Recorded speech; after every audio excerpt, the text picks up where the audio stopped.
오늘은 기독교 강요 제1권 15장 인간의 창조에 대해서 함께 생각을 하겠습니다. 창조는 하나님의 극장이라고 말씀을 드렸습니다. 그래서 이 극장에 들어가서 우리는 하나님의 영광을 목격하게 되는데, 하나님의 영광은 인간의 창조에서 가장 두드러지게 드러나게 되어 있습니다. 왜냐하면 인간은 모든 피조물 가운데 하나님의 의와 지혜와 선을 보여주는 가장 고귀하고 두드러진 표본이기 때문이다, 이렇게 이야기합니다. 즉, 창조 세계를 보면서 우리는 하나님의 지혜와 능력을 얼마든지 알 수 있지만 인간을 알게 될 때 하나님의 지혜와 능력, 특별히 하나님의 의로우심이라고 하는 것을 우리는 가장 선명하게 두드러지게 알 수 있다는 것이죠. 그래서 인간을 공부해야 된다 하는 것입니다. 더 나아가서 인간을 알면 하나님을 더 깊이 알게 된다라고 하는 것이 이미 우리가 1장에서 공부했었던 내용입니다. 인간이 가지고 있는 지식은 크게 두 가지인데, 하나는 하나님에 대한 지식이고 다른 하나는 인간 자신에 대한 지식인데, 이 인간 자신에 대한 지식을 통해서 우리는 하나님을 더욱더 분명하게 알게 된다 하는 것과, 하나님을 알게 되면 인간 자신을 더욱더 분명히 알게 된다라고 하는 사실을 공부했던 것입니다. 그래서 하나님을 아는 지식과 인간 자신을 아는 지식은 서로 이렇게 비추어주고 있어서 서로를 알게 되면 더욱더 분명하게 알게 되는 관계를 가지고 있습니다. 그래서 지금까지 먼저 하나님에 대하여 공부를 한 것이고, 이제 인간 창조를 통해서 인간에 대해서 함께 또 공부를 합니다. 그러나 인간에 대한 이 공부는 크게 두 가지로 이루어질 수밖에 없는데, 하나는 창조된 처음 상태의 완전한 그 순결한 상태의 인간과, 다른 하나는 타락한 이후 이 죄악과 비참 가운데 있는 인간의 상태인 것이죠. 지금 우리가 공부하려고 하는 것은 원래 창조된 최초의 순결한 상태의 인간에 대한 것입니다. 그리고 인간의 타락과 타락한 이후의 죄인들의 상태에 대해서는 따로 공부를 하게 되는 것이죠. 처음 창조된 인간은 진정으로 아름다운 존재였습니다.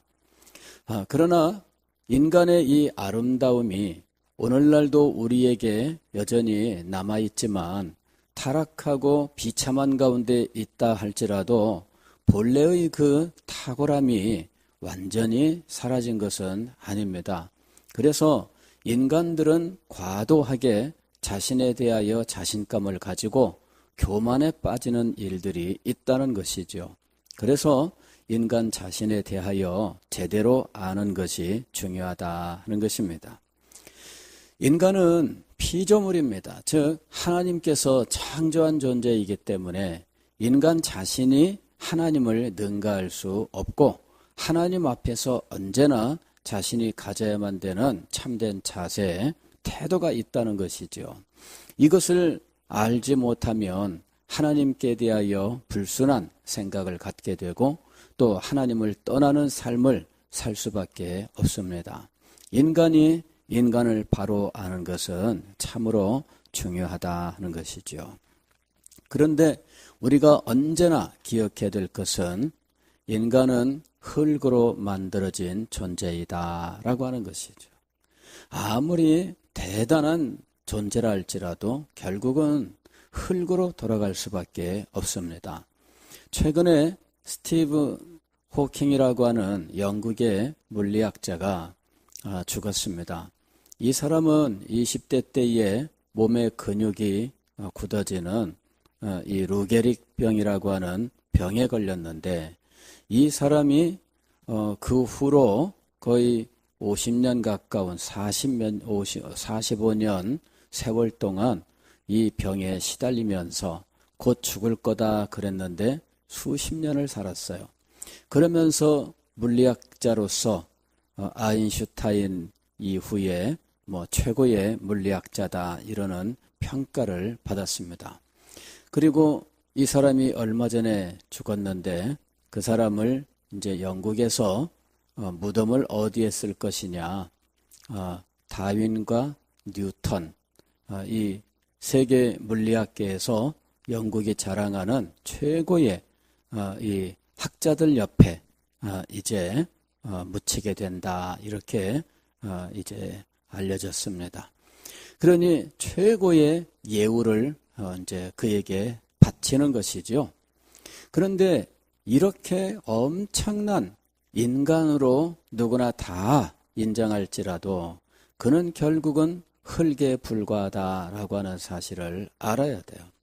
그런데 자신이 흙이라고 하는 이 사실을 알지 못한 채 마치 자기가 모든 것을 아는 것처럼 교만에 빠지면 안 되는 거예요. 이 호킹이라는 사람이 앞으로 이 지구는 멸망할 것이다 이러면서 살 길은 지구를 떠나는 것이다 이런 식으로 예언을 했어요. 물론 그는 이 물리학에 근거해서 이 지구에 사람이 살 수 없는 환경이 이루어질 것이다 라고 하면서 이제 도피하라 이런 말을 했는데 도피한들 인간이 어디 가서 살겠어요? 인간이 지구를 떠나면 살 수 있을까? 사람들이 이런저런 우주 공간에 인간이 살 수 있는 그런 곳이 있는가 찾아보고 지금도 연구하고 있죠. 때로는 공상과학 영화 속에서는 그런 모험도 이제 영화로 이렇게 만들기도 하고 했습니다. 지구 이외에 인간이 살 수 있는 적합한 곳이 있을까? 우리는 이 우주가 얼마나 큰지 상상할 수가 없습니다. 그래서 그곳 어딘가에 인간이 살기에 적합한 곳이 없다고 말할 수는 없지만 그러나 하나님께서 우주를 창조하신 사실에 비춰볼 때 인간이 살아가기에 가장 적합한 곳은 지구일 수밖에 없으며 하나님께서 이 지구를 우리가 살아가기에 가장 합당한 곳으로 만들어 주셨기 때문에 다른 곳은 우리가 알 수 없다. 또 설사 비슷한 곳이 있다 할지라도 현재 우리는 그곳으로 갈 수 없다라고 하는 사실을 인정해야 돼요. 인간은 하나님에게 전적으로 의존해 있는 존재입니다. 그는 피조된 존재예요. 그가 탁월한 이성을 가지고 있고 수없이 많은 과학과 혹은 예술에서 혹은 여러 가지 문화 현상에서 탁월한 성취를 이루었다 할지라도 그 모든 것들은 하나님의 자비와 하나님의 관대하심 때문에 우리가 얻게 된 것이지 인간 자신이 우선 대단하기 때문에 이런 능력을 발휘하는 것은 아니다 하는 거예요. 인간의 창조에 대해서 우리가 분명히 알아야 하는 것은 바로 이런 하나님께 대한 우리의 자세 때문입니다. 인간의 창조된 사실을 인정하지 못하면 하나님께 대한 자세가 바르게 성립되지 않아요. 왜냐하면 그는 스스로 이 세상에 혼자 생긴 것이라고 착각하기 때문이죠. 진화론을 주장하는 사람들은 하나님을 인정하지 않습니다. 왜냐하면 저절로 이루어진 것이거든요. 그들은 이 자연의 법칙 같은 것들이 왜 생겼는지에 대해서는 말하지 못합니다. 그리고 그런 것들은 아랑곳하지 않아요. 법칙이 왜 생겼는지에 대해서는 그들은 하나도 신경 쓰지 않습니다. 다만 그런 현상이 있다고만 말할 뿐이고 그런 현상 속에서 이제 이 우주가 생겼고 이 우주는 오랜 세월 속에서 생명체를 만들어냈고 인간은 이런 생명체의 진화 과정 속에서 오늘 이런 모습을 갖게 되었다고 주장하고 있는 것이죠. 왜 생겼느냐라고 하는 이 왜에 대해서는 과학자들은 답을 줄 수가 없습니다. 그리고 그들은 그것에 대하여는 전혀 생각하지 않습니다. 그냥 현상만을 관찰할 뿐이고 관찰에 의해서 이렇다 저렇다 말을 하는 것인데, 그들이 착각하고 있는 것은 무엇이냐면은 현상을 관찰할 때조차도 이미 이 세상은 인간의 타락에 의해서 변화된 세상이라고 하는 것을 알지 못한다는 것이죠. 변화된 세상을 변화되었다는 사실을 알지 못하는데 변화 이전의 이 세상의 모습을 어찌 알겠습니까? 그냥 단지 현재를 관찰해서 이러이러하다라고 말할 수 있을 뿐이에요. 인간은 겸손해야 됩니다. 인간은 이 세상을 다 알 수도 없고 이 세상을 자기의 뜻대로 움직일 수도 없습니다. 우리는 인간이 흙이라고 하는 사실을 알고 겸손할 수밖에 없습니다. 우리는 흙에서 왔은즉 흙으로 돌아가리라 하나님의 말씀대로 이 세상에서 잠시 살다가 가는 존재에 불과하다는 것이죠. 언제나 하나님께서 인간을 창조하셨다는 것을 생각할 때 우리는 이 사실을 기억하고 이것을 가르쳐야 된다는 것이죠. 이 세상에는 이것을 알지 못하고 인정하지 못하고 하나님께 반역을 하고 모욕을 가하고 거부하고 이러면서 자기 마음대로 막말을 하면서 살아가는 사람들을 얼마든지 만나게 되는 것입니다. 이런 사람들에게 하나님께 대한 참 지식을 전하기 위해서 인간의 참된 모습을 알려줘야 할 필요가 있다는 것입니다. 자, 하나님께서 인간을 창조하셨다라는 사실은 오늘 우리가 읽은 창세기 1장 26절, 27절 이하의 말씀에 나와 있습니다. 하나님이 이르시되 우리의 형상을 따라 우리의 모양대로 우리가 사람을 만들고 그랬습니다. 사람을 만들고, 성경은 하나님께서 하나님의 형상과 모양을 따라 사람을 만들자 이렇게 말씀하고 하나님이 하나님의 형상대로 인간을 만드셨다라고 말씀합니다. 그런데 우리는 성경을 통해서 인간이 영혼과 육체로 이루어져 있다 하는 사실을 알게 됩니다. 인간은 영혼과 육체로 이루어져 있다라는 사실을 알고 있는데 하나님의 형상과 이 영혼의 관계는 무엇일까?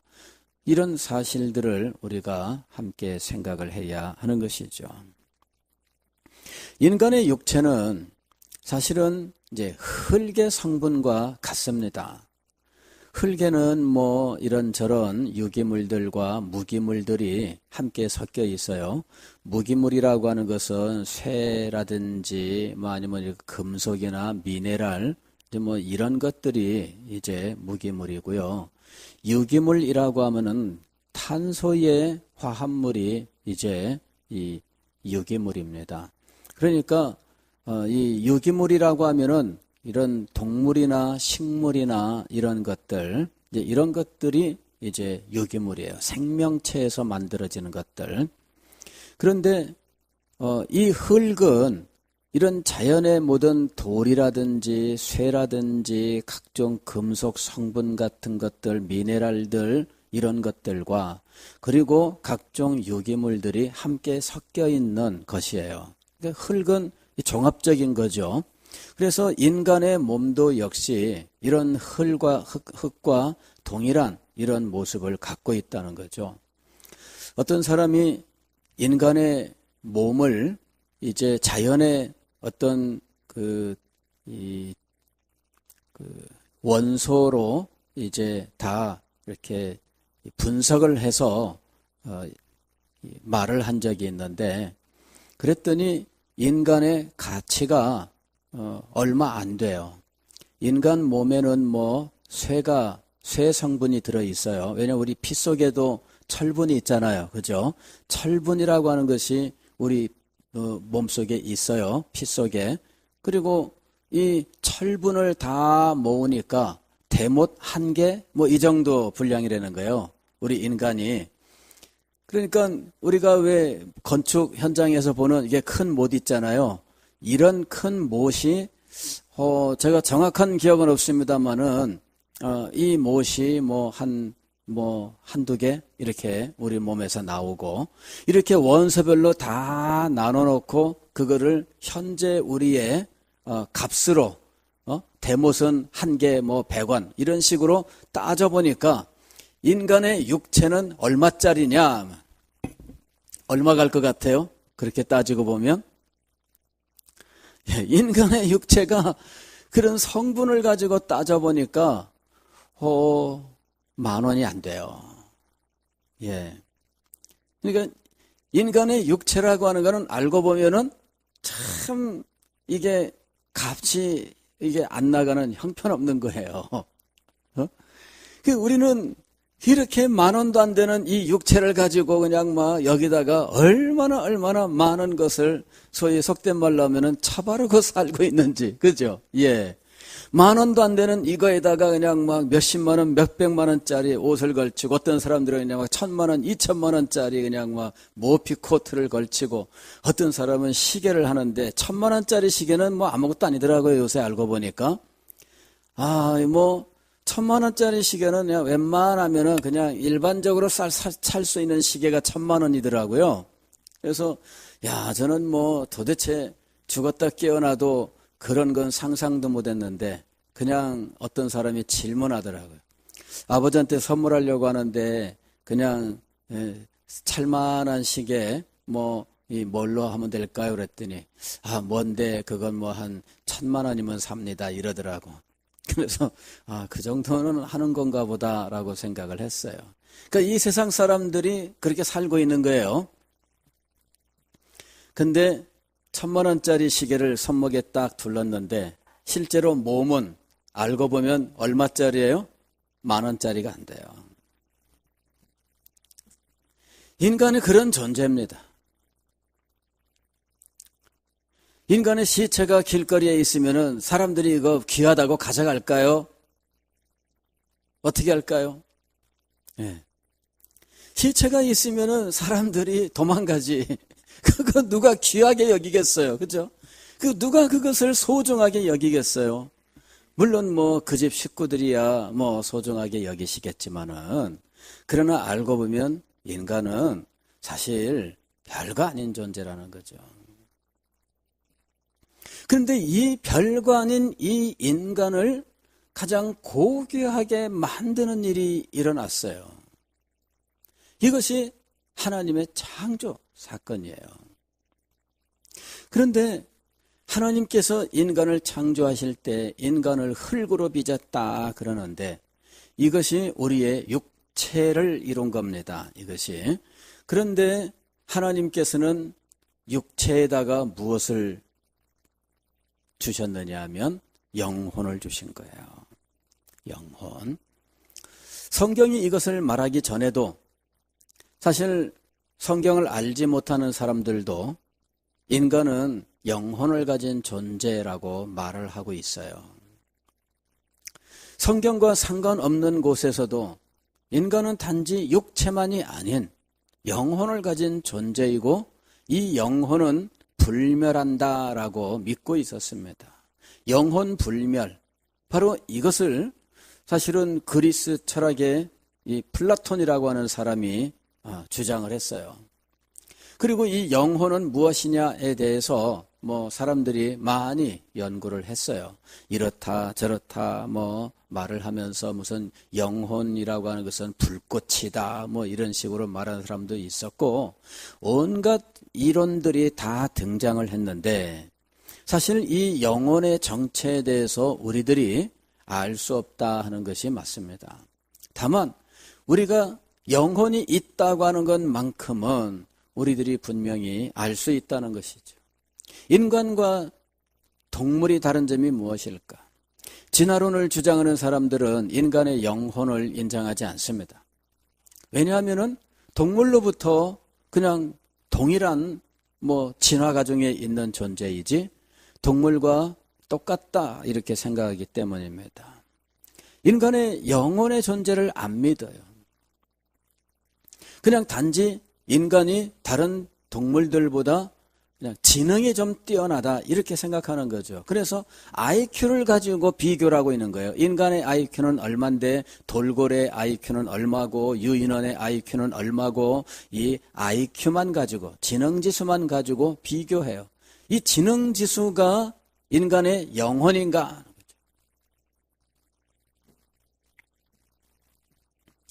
영혼은 물론 우리의 육체와 관련하여 우리가 생각하고 어떤 이치를 따지고 하는 이런 능력으로 나타나요. 이게 영혼의 기능입니다. 영혼의 기능. 즉 우리의 마음이라고 하는 것이 실상은 이 영혼의 기능이 작용하는 곳이에요. 그래서 우리 인간이 이런저런 생각을 하고 이치를 따지고 어떤 원리들을 발견하고 눈에 보이지 않는 것들을 생각하고 이런 능력들, 이런 것들이 실상은 영혼의 기능의 일부예요. 즉 영혼이 우리의 몸에 이 지성이라고 하는 부분에 작용하는 것입니다. 그런데 우리의 몸을 육체로만 연구하는 사람들은 이것을 순전히 뇌의 작용으로만 생각하는 거죠. 우리의 뇌라고 하는 곳에서 우리 몸에 전기 신호가 흐르고 있는데 뇌는 이 전기 신호에 의해서 이 정보를 주고받으면서 이 일들을 하고 있다라고 생각하는 거죠. 그런데 인간이 동물과 다른 점이 무엇이냐는 것이죠. 인간은 선과 악의 판단을 할 수 있어요. 그리고 인간은 이 존경하는 것과 어떤 영원이라고 하는 이런 개념들을 가지고 있어요. 그러니까 영원에 대해서 생각할 줄 안다는 것. 이것이 굉장히 탁월한 거예요. 우리가 영원한 시간의 영원성에 대해서 우리는 간단하게 말하지만 이런 개념이 짐승들에게 있겠느냐 하는 것이죠. 또 짐승들에게 어떤 하나님 개념이 있느냐, 보이지 아니하는 하나님의 존재에 대한 개념이 짐승들에게 있느냐, 이 짐승들에게 도덕이라고 하는 윤리와 도덕이라고 하는 이런 인식이 있느냐는 거죠. 조금씩 어떤 모습들을 보여주기는 하지만 그것을 본격적으로 윤리와 도덕이나 혹은 신개념이나 어떤 영원성에 대한 깨달음 이런 것이라고 말할 수는 없어요. 동물과 인간이 다른 것이 무엇이냐? 따져보면은 바로 이런 개념들을 인간이 가지고 있다는 거예요. 육체를 가지고 보면은 짐승과 인간이 어떤 면에서는 똑같아요. 우리도 눈 2개 가지고 있고 코가 있는데 콧구멍은 2개고 입도 있고 귀를 가지고 있는데 귀가 2개고 뭐 이런 모습들. 또 몸도 우리가 지금 팔 2개, 발 2개 그래요. 닭도 뭐예요? 날개 2개, 또 발 2개 그래요. 우리랑 똑같이 사지를 가지고 있어요. 과거에 어떤 철학자가 이렇게 했어요. 닭을 갖다가 껍질을 홀딱 벗겼어요. 이 산 닭을. 그리고 껍질 벗긴 닭이 막 뛰어가니까 저게 바로 인간이다 그렇게 얘기를 했대요. 왜? 인간은 털없는 이 짐승이다 이렇게 얘기하는 철학자가 있었거든요. 이래가지고 그 철학자를 비웃기 위해서 어떻게 인간이 털없는 짐승이냐. 그래, 그걸 비웃기 위해서 닭을 그냥 털을 통째로 벗긴 다음에 그리고는 이걸 탁 놓으니까 닭이 놀래가지고 막 파닥거리면서 가는데 털이 하나도 없는 닭이 파닥거리면서 지나가니 얼마나 웃겨요. 근데 이것이 바로 그 누구누구가 말한 인간이다. 자, 인간이 짐승과 어떻게 다르냐? 요새는요, 인간과 짐승의 경계가 육체적으로는 사라져가는 이제 이런 어떤 분야도 생겼어요. 가령 지금 현재 이 무균 미니 돼지라고 하는 것을 키우는 곳이 있습니다. 돼지는 돼지인데 굉장히 작아요. 그냥 강아지, 보통 개만한 이런 돼지인데 무균 돼지를 지금 키우고 있습니다. 목적은 뭐냐면은 이 돼지의 장기, 이 심장이라든지 이런 이 돼지의 장기를 인간에게 이식하는 연구를 하고 있는 거죠. 왜냐하면은 인간의 장기를 필요로 하는 어떤 병을 가진 사람들이 인간의 장기를 이식하기 위하여 기다리고 있는데 이게 힘들거든요. 그러니 기다리다가 죽는 일들도 있고, 그래서 이제 이 짐승을 통해서 장기를 확보하고 이식하는 연구를 하는데 그 중에 가장 인간에게 딱 맞는 것이 바로 이 미니 돼지. 근데 이 돼지의 장기를 우리에게 이식하면 무슨 문제가 생기느냐 하면은 이 세균이라든지 이런 것에 대한 반응 체계가 다르고 면역 체계가 다르거든요. 그래서 우리에게 적합하지 않아요. 그래서 무균 미니 돼지라고 하는 것을 만들어낸 거예요. 그리고 그 심장 이식을 시도를 했습니다. 예, 심장 이식을 시도를 했고 그 심장을 돼지 심장을 받은 사람이 몇 년을 살았어요. 그래서 이 짐승의 장기를 사람에게 이식해서 살게 하는 이제 이런 연구들이 이미 상당히 오래 진행되었고 그런 사례도 이미 존재하고 있다 하는 거예요. 사람과 짐승은 육체적으로 보게 되면 사실 진화론자들이 말하는 것처럼 같은 어떤 기원을 가지고 있습니다. 왜냐하면은 만든 분이 동일하니까. 그 육체적인 면에서 짐승과 사람이 같은 면을 가지고 있는 거는 그건 당연한 거예요. 제가 뭘 만들어도 마찬가지죠. 제가 비행기를 만든 사람인데 자전거도 만들었어요. 그럼 자전거와 비행기 사이에 이런 원리 같은 것들, 나사못이 있다든지, 어떤 그 모터가 들어간다든지, 이런 것들은 동일할 수밖에 없죠. 왜? 사람이 만들었으니까요. 당연한 겁니다. 같은 원리를 가지고 같은 존재가 만들면 같은 원리를 거기에 적용하지요. 그러니까 짐승이나 사람이나 육체라는 면에서 생명의 작용이라고 하는 면에서 닮은 부분들이 있는 거는 당연합니다. 왜? 한 하나님께서 만드셨거든요. 근데 그걸 두고 인간의 기원을 이런 진화 과정에 있다라고 말하는 것은 잘못 분석한 것이죠. 도대체 인간과 짐승을 구별하는 것이 무엇일까? 사람들이 인간이 짐승과 다른 점은 도덕성에 있다라고 생각을 하고 이제 진화론이 등장한 이후에 아니다. 짐승들에게도 도덕성이 있다. 이걸 증명하기 위해서 짐승들을 관찰한 사람들이 있었어요. 그러나 일부의 짐승들에게서 어떤 이 도덕 질서처럼 보이는 행동들을 볼 수는 있어요. 가령 코끼리의 무리들에서 보게 되면 코끼리의 무리 속에서 연장자를 존중하는 모습, 이런 것들을 볼 수 있는 거죠. 연장자를 존중하는 것, 이게 바로 도덕이다, 이렇게 본 거예요. 그래서 연장자를 존중하는 이런 모습을 코끼리 세계에서 볼 수 있다. 그러므로 짐승도 도덕을 가지고 있다. 그런 결론을 내리면 안 되는 겁니다. 왜냐하면 짐승은 코끼리가 유일한 것이 아니거든요. 코끼리는 수만의 짐승들, 아니 모든 어떤 자그마한 벌레까지 따지면은 수백만, 수천만이 되는 이런 동물 가운데에 한 종일 뿐이거든요. 그러니 이런 그 수천만의 이런 이 동물들, 모든 벌레들 다 포함한 동물 생명체 가운데 하나를 두고 그 중에 그가 보였던 하나의 행동을 가지고 이거를 결론을 짓는다면 그는 바보죠.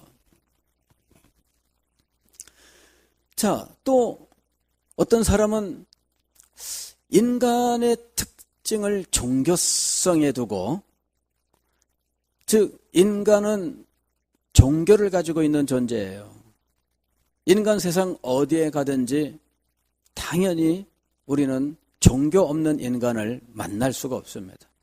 그래서 인간은 종교를 가진 존재인데, 그렇다면 동물도 종교를 가지고 있는가? 즉 하나님 의식이 있는가 이거죠.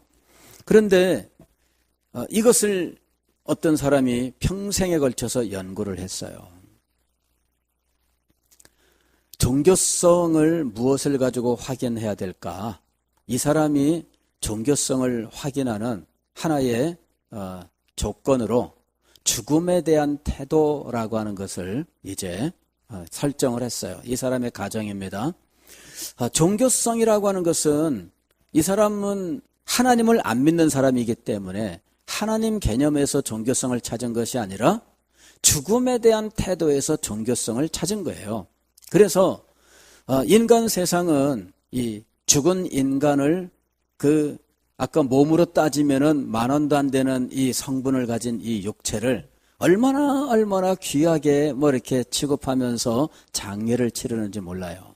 그러니 이게 바로 종교성이다 이렇게 얘기한 거죠. 조상 숭배 이런 것에서 착안을 한 겁니다. 그런데 짐승들도 죽음에 대해서 인간처럼 존중하면서 이렇게 장례를 치르는가 하는 것이죠.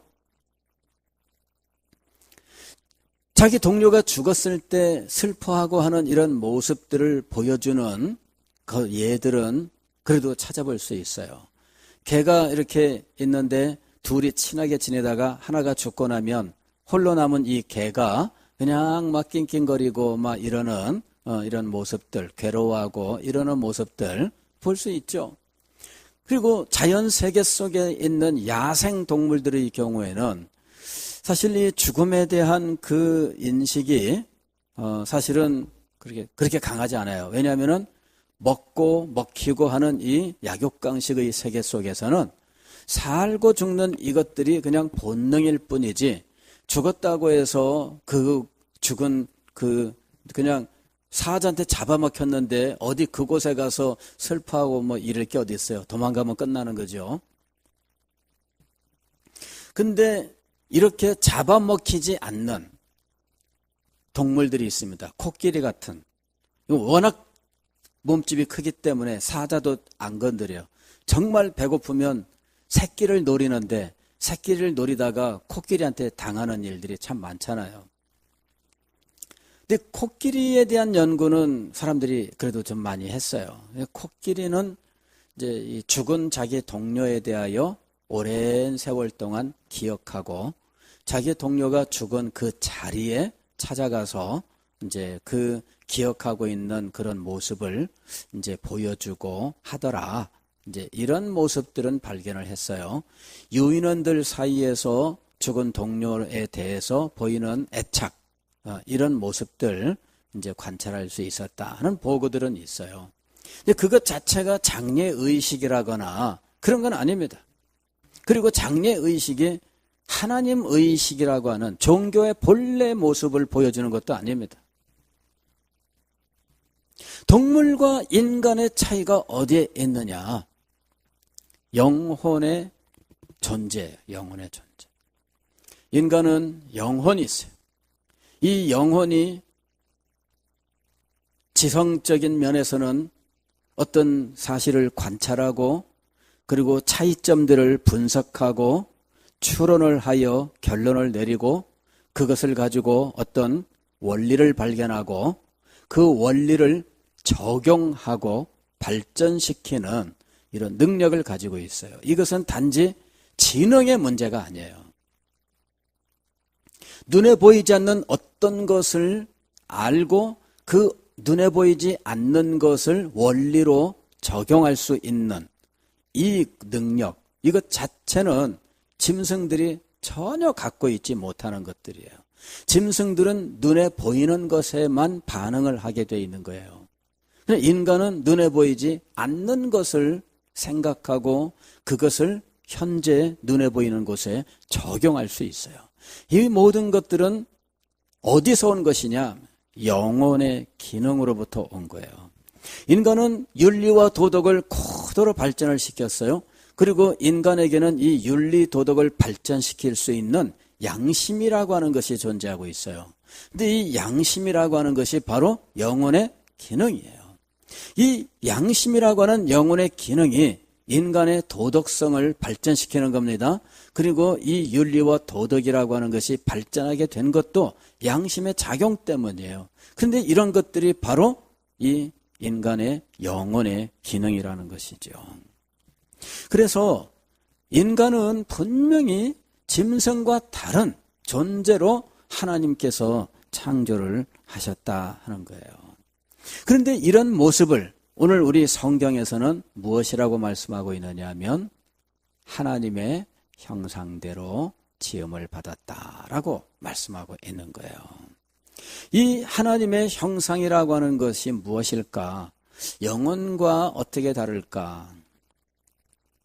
하나님의 형상과 영혼은 동일하지는 않습니다만은 그러나 성경을 보면은 이 하나님의 형상이 인간의 영혼에 담겨 있다 이렇게 이야기하는 것이죠. 즉 하나님의 형상은 인간의 영혼 속에 자리 잡고 있는 거예요.